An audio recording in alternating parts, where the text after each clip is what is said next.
오늘 본문 말씀입니다. 이사야서 41장 8절부터 10절 말씀입니다.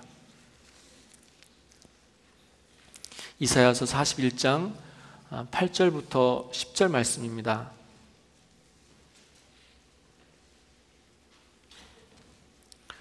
그렇게 길지 않기 때문에 우리 한 목소리로 함께 천천히 의미를 생각하시면서 함께 읽도록 하겠습니다. 그러나 나의 종 너 이스라엘아, 나의 택한 야곱아, 나의 벗 아브라함의 자손아, 내가 땅끝에서부터 너를 붙들며 땅 모퉁이에서부터 너를 부르고 내게 이르기를 너는 나의 종이라.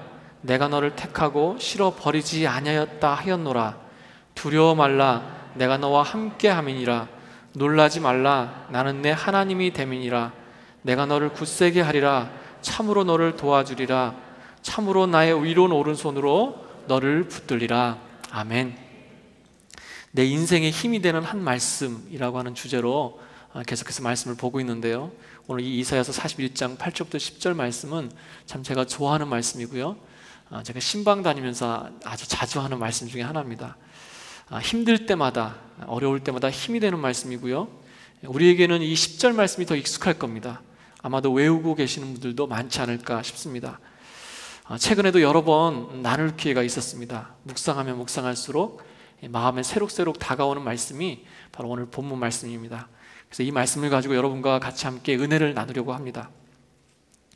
여러분, 이사야 선지자 당시에는요, 참 혼란한 시대였습니다. 정치적으로나 문화적으로나 도덕적으로 타락했고요, 언제 망할지 모르는 그 위기의식 속에, 팽배한 위기의식 속에 살던 그런 때였습니다.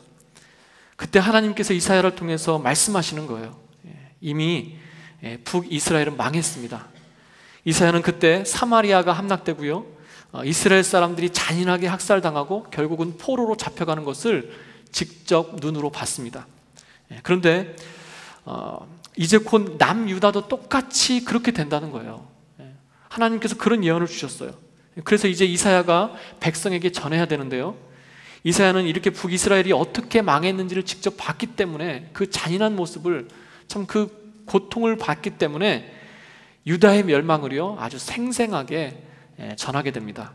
그러면서요 점점 몰락해가는 이 유다를 보면서 피를 토하는 심정으로 말씀을 전하고 있어요. 뭐라고 말씀을 전하고 있습니까?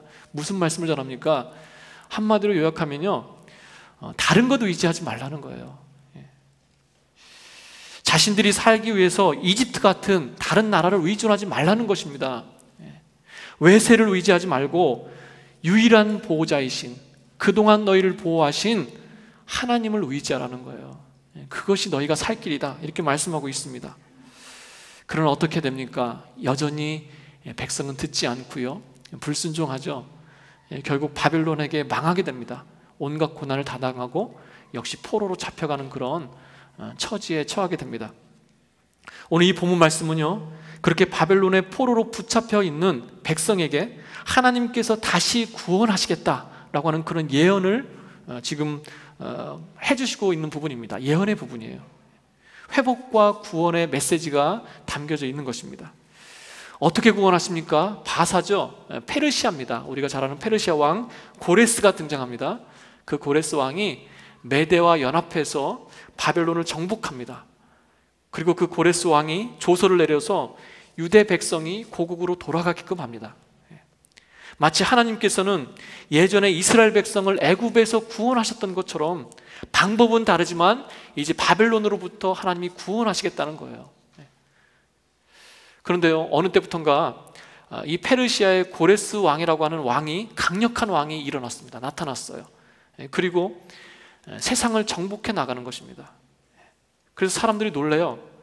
두려워합니다. 도대체 누구인가? 이러다가 우리도 망하는 것이 아닌가? 이러다가 어떻게 되는 거 아닌가? 죽는 거 아닌가? 두려워합니다. 세상 사람들이 벌벌 떨고 있을 때, 그때 하나님께서 하시는 말씀이 무엇입니까? 너희는 놀라지 말라는 거예요. 너희는 두려워하지도 말라는 거예요.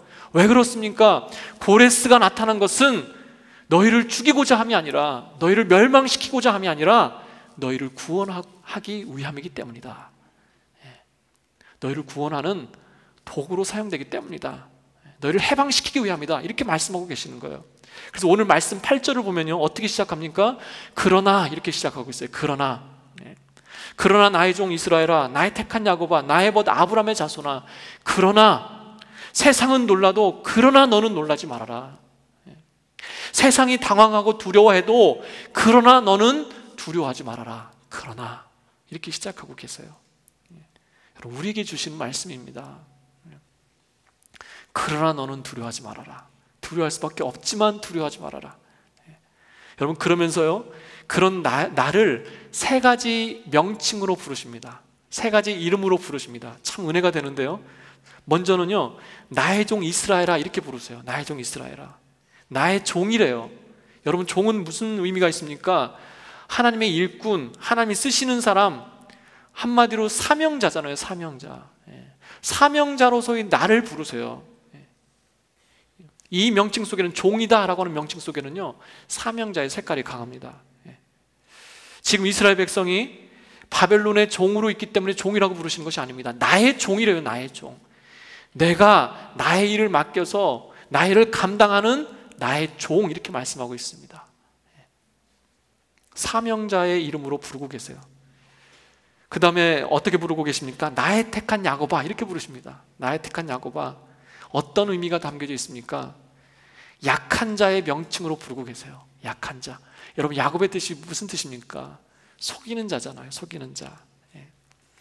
열심히 얻기 위해 자신이 수고하고 노력했지만 실패한 이름이잖아요. 실패한 이름. 그래서 나중에 하나님께서 이 야곱을 이스라엘로 바꿔주시잖아요. 참 재밌지 않습니까? 앞에는 사명자의 이름을 얘기하시면서 이스라엘이라고 부르시고요, 뒤에는 야곱아 그렇게 부르세요. 연약한 이름을 굳이 들어서 부르세요.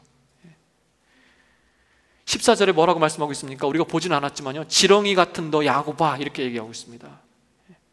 지렁이 같은 너 야곱아, 보잘것없고 수치스럽고, 딱 맞는 말 아닙니까? 이스라엘 백성이 이때 어떤 상황이었습니까?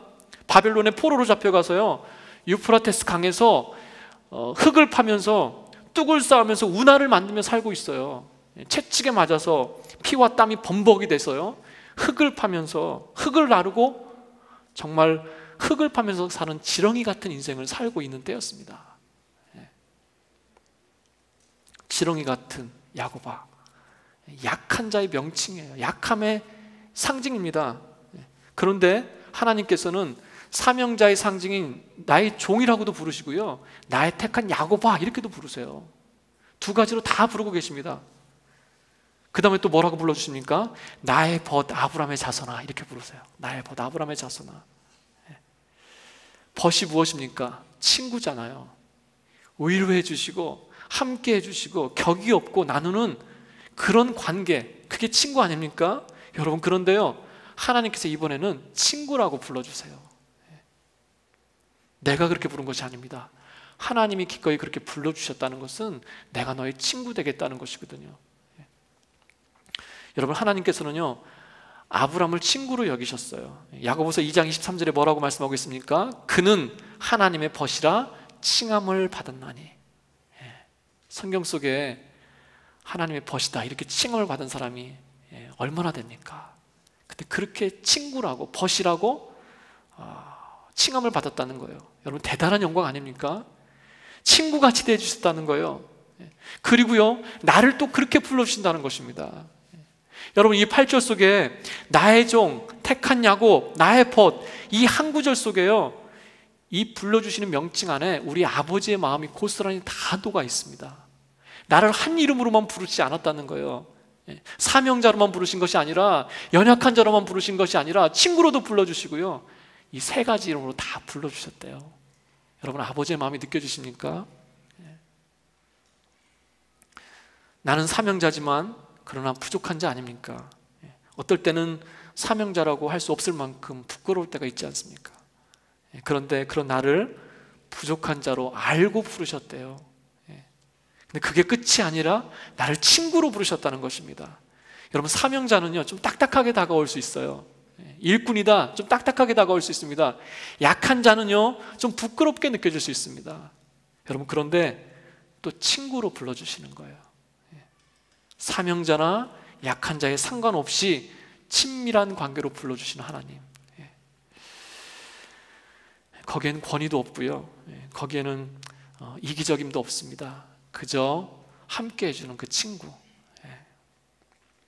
내 가까이서 동행해 주시고 내 마음을 헤아려 주시고 나를 토닥거려 주시는 그 정감 있는 사랑이 많으신 하나님 그 명칭으로 지금 부르고 계시다는 것입니다. 여러분 감사하지 않습니까? 하나님은 나의 모습을 다 보고 부르셨다는 거예요. 나를 종으로만 부르셨으면 참 힘들었을 텐데, 그냥 순종만 해야 됐을 텐데, 때로는 친구로 부르셔서 하소연도 할 수 있고요. 그렇죠? 그리고 나는 온전하지 않기 때문에, 나는 강할 때도 있지만 약할 때도 있기 때문에, 그런데 그 약할 때 그 이름으로도 불러주셨기 때문에 내가 약할 때도 하나님 앞에 나갈 수 있는 거 아니겠습니까?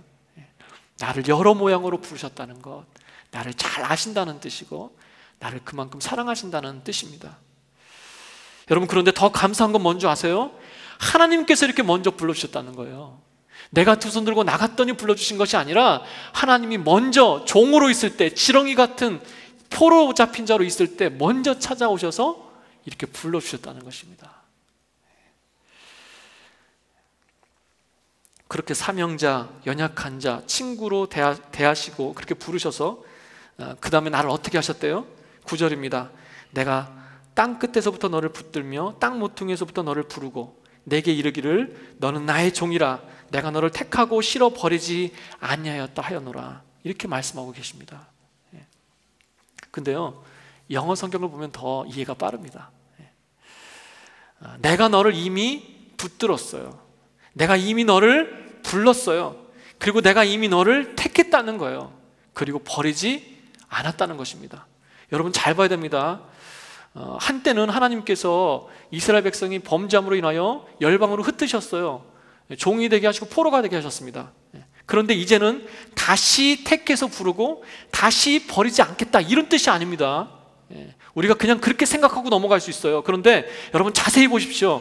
하나님께서는요 한 번도 버리신 적이 없어요. 영어 성경을 보면요 I haven't chosen you 이렇게 되어 있습니다. 현재 완료형이죠. 우리가 잘 알죠.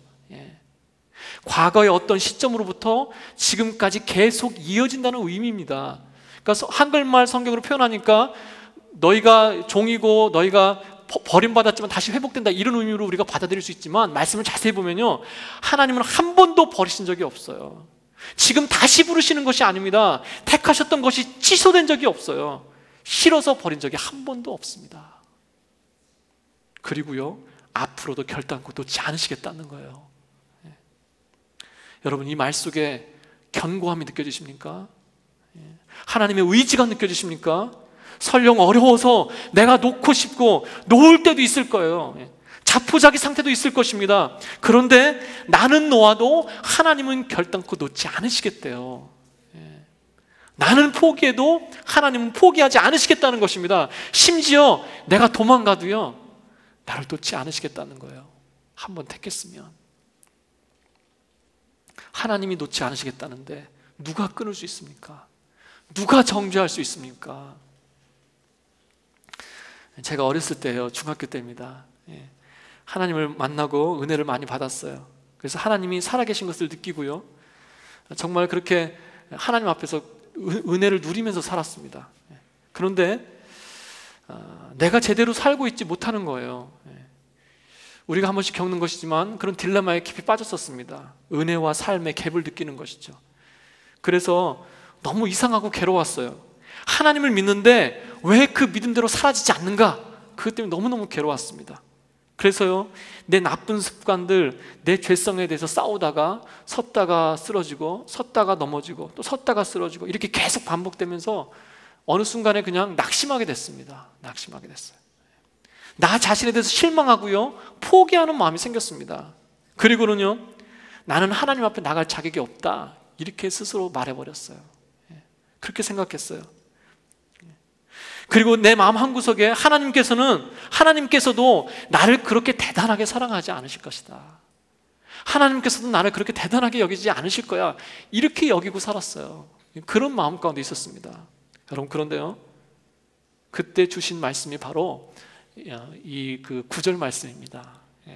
내가 너를 실어버리지 아니하리라. 기도하는 중에요, 제 표현으로 하나님께서 주셨어요. 사랑하는 아들아, 내가 너를 결단코 놓지 아니하리라. 그 한마디에 그냥 무너졌습니다. 그 한마디에 그냥 울면서 다녔어요. 나를 놓지 않으신대요. 내가 나 스스로를 부끄러워하고 내가 나를 포기할지라도 하나님께서는 결코 포기하지 않으시겠대요. 하나님께서는 내가 죽는 순간까지, 이 땅에 있는 동안, 이 땅에 머무는 그 순간까지 하나님 나를 놓지 않으시겠다는 거예요.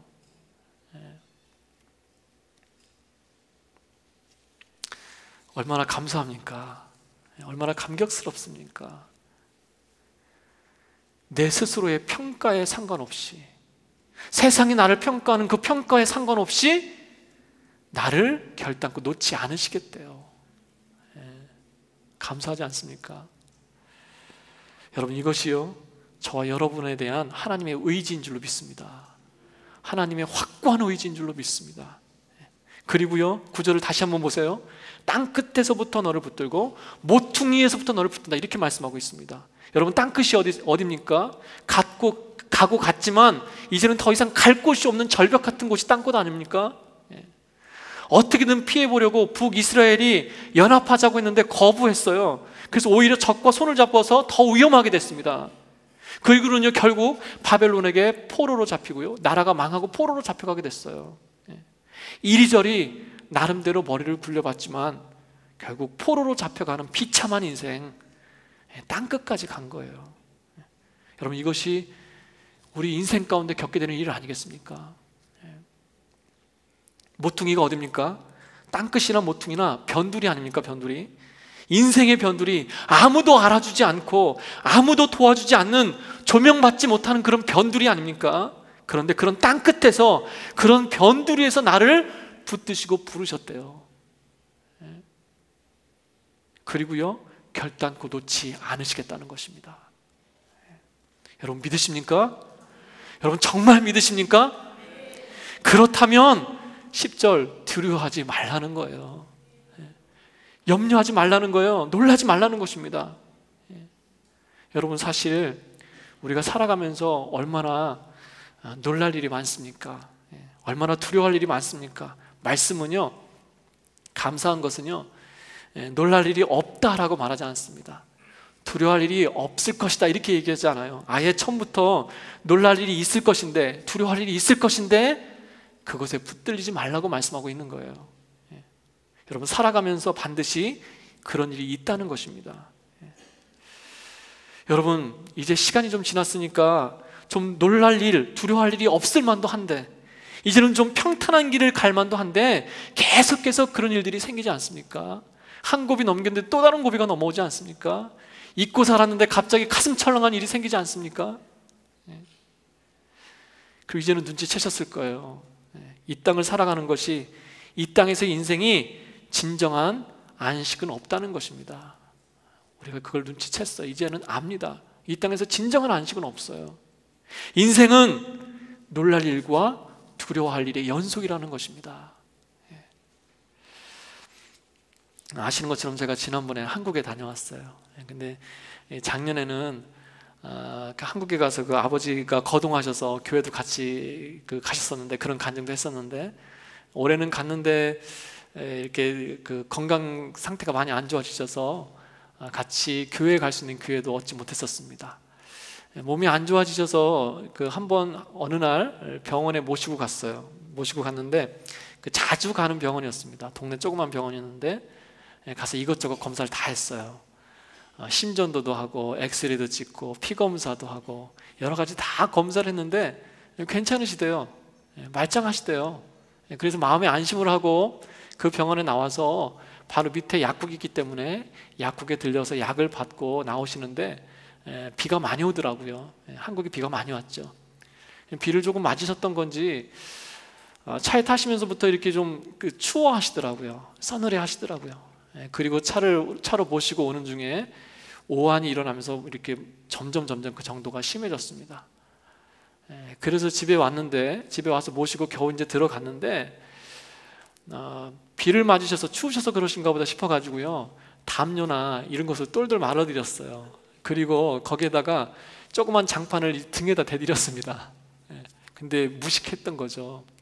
오한이 일어났던 게 몸에 열이 나서 그러셨던 건데 그렇게 더 따뜻하게 해드렸으니 열이 올라가죠. 그런데요, 아주 급격하게 몸이 안 좋아지는 거예요. 정말 갑작스럽게. 자꾸 헛소리를 하시고요, 막 의식이 없어지시고요, 결국은 의식을 잃어버리셨어요. 그 온도계로 재보니까 40도가 넘어가는 겁니다. 의식도 잃어버리시고요. 그래서 제가 119에 전화를 걸었습니다. 걸어서 그 119 그 사람들 집에까지 들어와서요, 10만 식구 들어와서 아버지를 모시고 앰뷸런스를 타고 인근의 큰 병원을 달려갔습니다. 앰뷸런스를 또 처음 타봤어요. 앰뷸런스 안에서 아버지 손을 붙잡고 있으면서 참 기가 막힌 거예요. 다른 것도 아니고요, 병원에서 검사하고 말짱했어요. 다 괜찮다고 그랬어요. 그런데 불과 한 30분도 안 되는 사이에 의식이 없어지신 겁니다.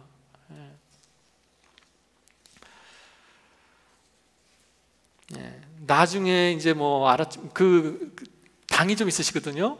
당이 이 기계로 안 잡히는 거예요. 그래서 인슐린을 놨는데 놔도 400m로 떨어지지 않는 겁니다. 이 고혈당의 이 고혈이요, 굉장히 위험하대요. 그 당뇨 있으신 분들 조심하십시오. 그렇게 돌아가시는 경우가 있다는 것입니다. 그래서요, 차 안에서 아버지의 손을 붙들고 어머니가 옆에 계시기 때문에 표는 내지 않았지만 사실 덜컥 겁이 났어요. 그 전에 아버지 말씀이 지나치면서 들었는데 참 힘든 일이었는데, 이번에 선교사인 누나네 가정이요, 선교제 나갔다가 다시 들어오면서 한국에 잠깐 들려서 부모님을 다 뵙고 갔어요. 그리고요, 저희 가정도 다 들어가서 뵙고 왔거든요.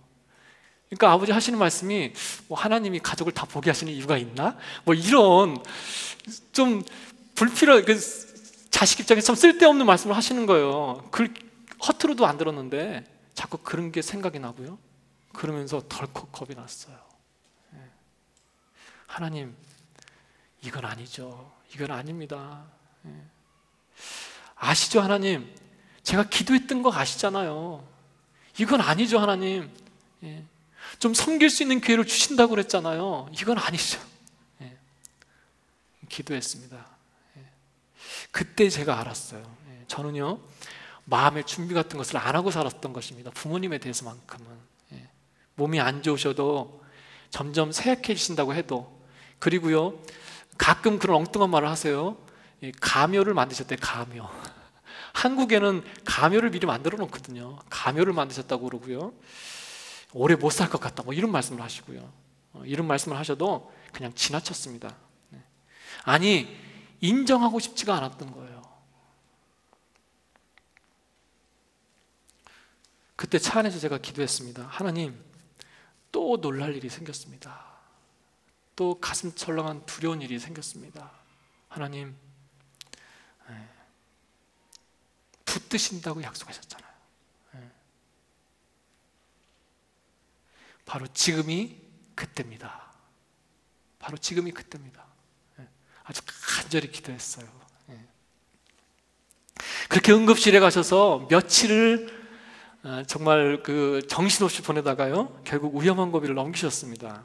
그리고 정말 그런 일이 있었나 싶게 빨리 회복하셨어요. 빨리 낫게 하셨어요. 제가 오기 전날에 퇴원하셨습니다. 그것도 이유가 있어요. 제가 미국에 가는 걸 늦출까봐 좀 거동하시자마자 의사 선생님 따라다니면서 자꾸 귀찮게 하면서 언제 퇴원해도 되냐고, 언제 퇴원하면 되겠냐고, 결국 그러시다가 허락을 받으시고요, 퇴원하셨어요. 그리고는 이제 됐으니까 미국에 다시 가라는 겁니다. 가서 사역 잘 하라는 거예요. 참 부모님의 마음이 그렇습니다. 마지막 저녁에 또 가정 예배를 드리면서 나누었던 말씀이 바로 오늘 이 본문 말씀이에요. 놀라지 말라고, 두려워하지 말라고. 우리 인생이 놀라고 두려워할 일이 많지만, 그러나 붙들고 계신 하나님을 기억하라고. 이 땅의 연수는 하나님께서 주장하시는 거니까 그 하나님을 의지하자고, 천국 소망 바라보고 살자고 말씀을 전하면서 가족들이 얼마나 울었는지 몰라요.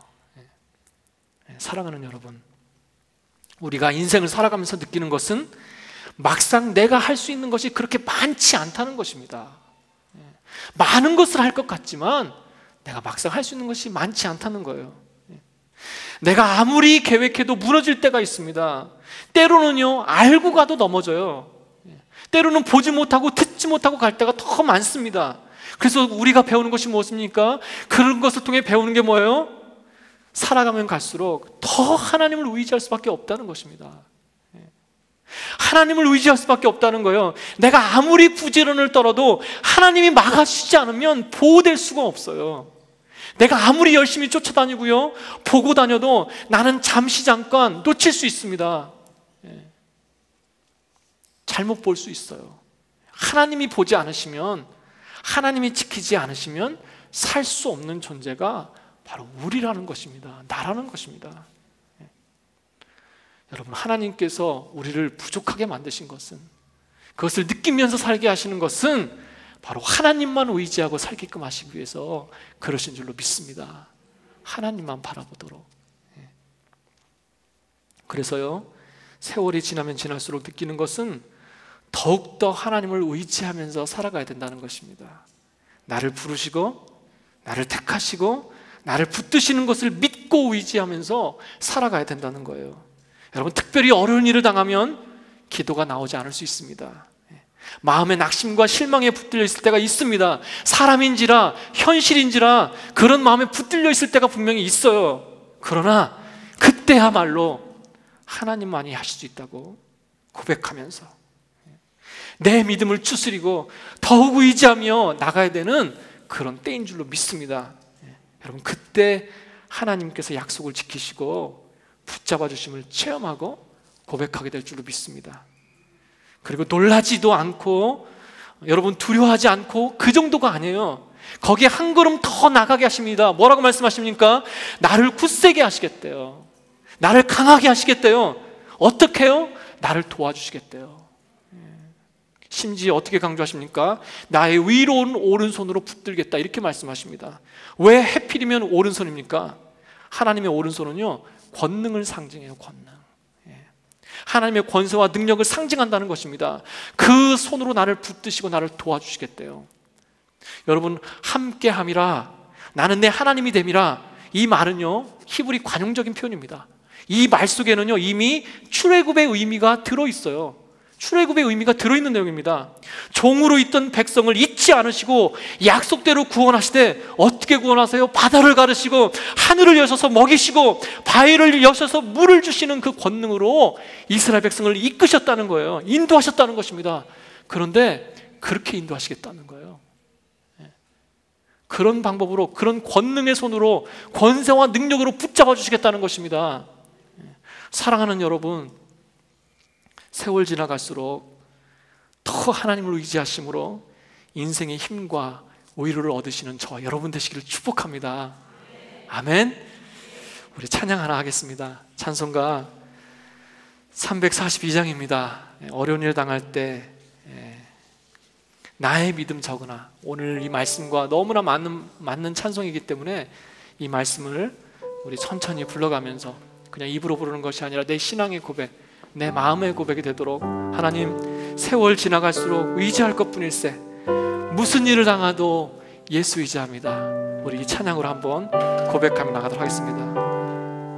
어려운 일 당할 때, 어려운 일 당할 나의 믿음 적으나, 나의 믿음 적으나, 의지하는 내 주를 더욱 의지합니다. 세월 지나갈수록 의지할 것뿐일세, 아무 일을 만나도 예수 의지함. 성령께서 내 마음 밝히 비춰주시니 인도하 말씀 따라서 주만 의지합니다. 아멘. 세월 지나갈수록 의지할 것뿐일세. 아스미를 만나도 예수 의지. 생명 있을 동안에, 생명 있을 동안에 예수 의지합니다. 천국 올라가도록 의지할 것뿐일세. 세월 지나가도록 의지할 것뿐일세. 아스니를 만나도 예수 의지합니다. 아멘. 세월 지나갈수록 의지할 것뿐일세. 무슨 일을 당해도 예수 의지합니다. 여러분, 이것이 우리의 신앙의 고백인 줄로 믿습니다. 성령께서 내 마음 밝혀주셔서 내가 그 인도하심 때문에 주님만 의지합니다. 이 고백이 우리의 고백 되기를 사모합니다. 우리 한번 이 시간 기도할 텐데요, 기도할 때 정말 하나님 앞에 간절함으로 기도했으면 좋겠어요. 그렇습니다. 하나님, 주님이 도와주지 않으면 내가 할 수 없습니다. 주님이 지켜주지 않으면 내가 이길 수 없습니다. 잠시 이길 수는 있습니다. 그러나 끝까지 이길 수 없습니다. 하나님, 생명이 있는 동안에 우리 주님 의지하고 살게 해주옵소서. 천국 가도록 내 호흡이 하나님께 있는 줄로 알고 하나님만 바라보고 살게 해주시옵소서. 우리 이렇게 고백하면서요, 한번 기도하며 함께 통성으로 나가도록 하겠습니다. 기도하시겠습니다. 하나님 아버지, 감사합니다. 주님 아버지, 그렇습니다. 아버지, 저희 인생을 바라볼 때에 아버지, 굴곡도 많고 시련도 많고 우리가 놀랄 일, 두려워할 일이 너무나도 많이 있습니다. 그러나 하나님, 그럴 때마다 나의 믿음이 적어서 실망도 하고 낙심도 하지만, 그러나 그 순간마다 하나님을 의지하게 하여 주옵소서. 나의 연약한 마음을 치고 나의 연약한 믿음을 추스려서 아버지 앞에 기도하게 하여 주옵소서. 내가 주님만 의지한다고, 그럼에도 불구하고 주님을 의지한다고, 주님만이 나를 도와주실 수 있다고, 그 아버지를 의지하고 나가는 그런 인생 되게 하여 주시옵소서. 하나님 아버지, 다 누리며 살 것 같지만, 거창하게 살 것 같지만, 주님, 우리 인생의 아버지 앞에 천국 바라보고 살아가는 인생 아닙니까? 아버지, 우리 인생의 하늘 소망 바라보고 살아가는 인생이 아닙니까? 하나님, 순간순간마다 주님 앞에 준비하며 살게 하여 주옵소서. 순간순간 아버지 앞에 마음을 드리며 살게 하여 주옵소서. 아버지, 나를 힘들게 하고 나를 묶고 짓누르는 것들과 싸워 이기게 하여 주시고, 아버지, 나의 힘으로 할 수 없을 때에 성령께 의지하고 성령께 부탁하고 성령의 도와주심을 인하여 이길 수 있도록 하나님, 저희 중심과 마음을 하나님 채워 주시옵소서. 아버지, 나는 부족합니다. 나에게는 의의가 없습니다. 오로지 하나님만이 나의 의의가 되어주시고 나의 힘이 되어주심을 고백합니다. 하나님 아버지, 주님을 바라봅니다.